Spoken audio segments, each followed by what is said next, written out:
Hello, Maverick traders. Welcome out to your currency recap for July 23rd. Corey here with you. Nice to see all of you. Let's jump in. So we're going to take a look at meaningful news. We're going to look at how markets are moving both on the equity side, on the currency side, and we'll even dive into crypto, of course, and talk about some happenings in terms of Ethereum. Ethereum got approved for ETF trading, and that's boosted the cryptocurrencies of late. So we'll dive into all of that with some trade ideas. Disclaimer. This video was created for professional Forex and crypto traders. Maverick Currencies is a proprietary trading firm that employs professional traders around the world. Our traders trade firm capital and keep 70 to 80% of profits they generate. All trades and analysis in this video are for professional traders only. If you are interested in becoming a professional Forex and currency trader for Maverick, click the apply button in the video description. Let's break down what happened today. So today is more of what we've been seeing recently, Aussie and Kiwi type of weakness. As we dive into the news of the day, July home sales really slumped, and then it showed a supply of homes for sale. So for the first time in some time, it's kind of a buyer's market. Sellers are really, there's more supply out there. They're driving down prices a little bit as prices have slumped. So you're starting to get some give back in the housing market. And Ethereum ETF was approved by the SEC. The last week, 2 weeks, as this has been going through the SEC and this approval process, certainly crypto has been on a tear. And we saw that when Bitcoin was going through the ETF process. However, once it was approved and actually went live, crypto fell off, and Bitcoin specifically, and so you'd have to worry that it was kind of a buy the rumor, sell the news. Maybe crypto gets a little weak here now that the actual approval has gone through. So they bid them up in anticipation of the ETF. And part of that is market mechanics. If you think if these ETF companies are going to create an ETF, they have to go buy the Ethereum. So a lot of traders would go buy the Ethereum ahead of that as they saw that this approval was going to happen. And so there's some front running there, and that's been happening in the crypto markets. Now, as we look at FX markets, the Japanese yen continues to the upside. We're seeing an unwind of this long-term yen carry trade that's been in place, and the yen has been a rocket ship of late. And this unwind is important because it talks about really a risk-off scenario where people are getting out of their shorts in the Japanese yen. And the more this happens, the other side of that is selling assets, right? They would fund the purchase of those assets by shorting the yen. If they cover their shorts, they need to sell those assets. So generally speaking, when you start to see the yen really ramp, that's where you get a big volatility event, you get weakness in equities, and it's starting to play out. As we look at the markets, again, oil, crypto, down, everything else basically flat for the day. So as we look at crypto, I mean, Ethereum and Litecoin held up relatively well.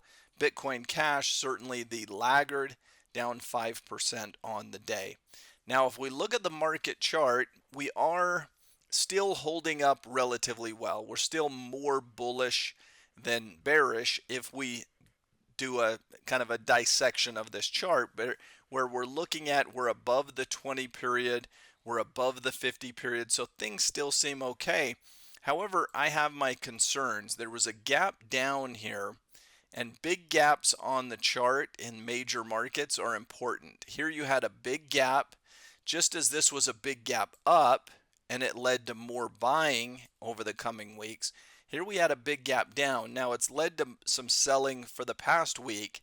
I think it's probably not done yet. I would anticipate a little lower swing high gets created here and the markets roll over.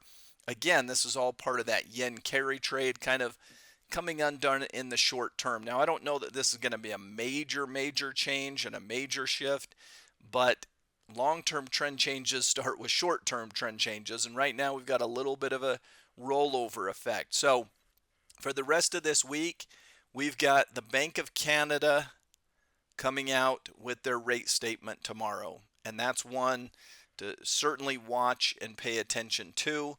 You've got some advanced GDP here in the US, and then you've got core PCE, which is an inflation number.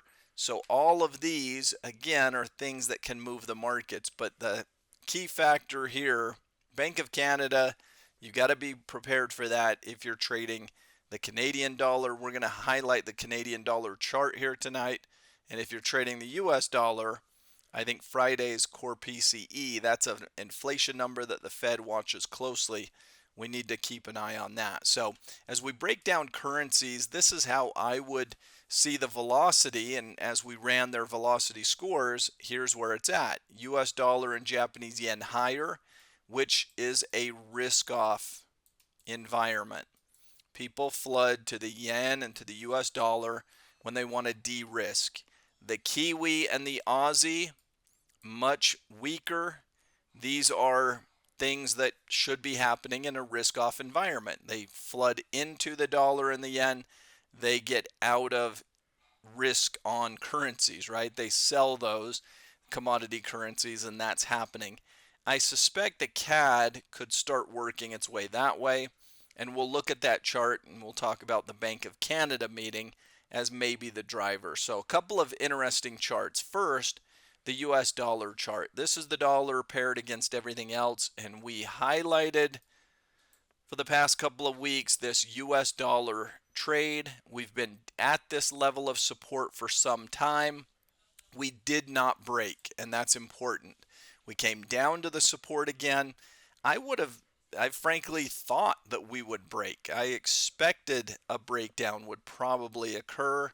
We talked about if and when that happens, that can be the next big thing. Well, it didn't happen. And usually the US dollar should do better in a risk-off environment, so I think that's part of it. As you've seen the weakness in equities of late, and you've seen this unwind of yen carry and such, you're certainly seeing some flooding in of capital into the US dollar as well. Next chart I want to look at is the CAD, and here I think the CAD is already downward trending. We're below moving averages, but it really looks like an inverse cup and handle. You came down to support, you retested, you had, this is the big inverse cup, here's the shallow handle, and if we did the math behind this, this is basically your 30% retracement of the cup size, which is exactly how a cup and handle should work. From here, I expect further downside. So the CAD chart is not quite as bearish as Aussie and Kiwi. It doesn't have the same velocity yet, but we know the Bank of Canada meeting can be the driver of that. And the way this chart sets up, my inkling would be to think that the trend is going to break to the downside. So I would anticipate that shorting the Canadian dollar against other currencies is another area to look at. The Aussie and Kiwi weakness, that's a little more obvious. The CAD hasn't kept up yet, but there may be a rotation out of CAD, selling of the CAD, and driving it lower. So watch for that through the Bank of Canada meeting tomorrow. Hope you enjoyed today's currency recap. Have a great week, everyone. We'll see you next time.